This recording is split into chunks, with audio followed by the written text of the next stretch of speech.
बोल वृंदावन बिहारी लाल की जय। मोर सन न न न न न न न न मोहा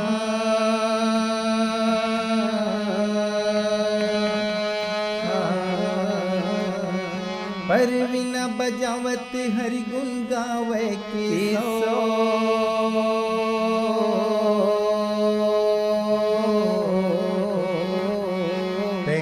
कर लज बचा दे बिगा मोर भाई मोहन भरे सभा दरबार मिगा मोर भाई तहाँ कर लज बचा दे बिगा मोर भाई। देवी द्रौपदी भीमसेन लचिल्ला के कहे रागी, अच्छा हे भीमसेन, ये 16वां दिन के लड़ाई में जाए कि पहली मोर बात ला कान खोल के सुन लो। कान खोल के अरे सुन पहले ले। दिन के लड़ाई में तोर दुशासन से सामना होइच, लेकिन ते दुशासन के कछुच नहीं कर सके। कुछ नहीं कर सके। दूसरे दिन के लड़ाई में बाण के बरसा गदा के ढेर में कई अक्षौनी सेना ला मार डरे, लेकिन दुशासन के बाल भी बाका नहीं कर सके।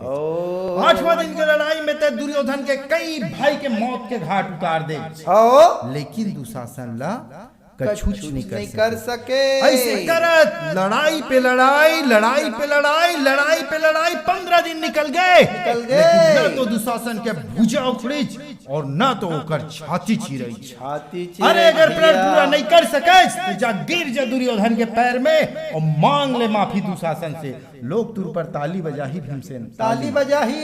अरे ये 13 बरस की कीमत ला तय का जानबे भीमसेन, तय का जानबे। ये 13 बरस से मैं अपन केस ला समेटे तक नहीं आऊं, यही भोरा में कि तय दुशासन के भुजा उखाड़बे और ओकर लहू से मैं अपन ये केस लधूं। चोला मोरे माटी ना काया मोर माटी है ना, चोला मोरे माटी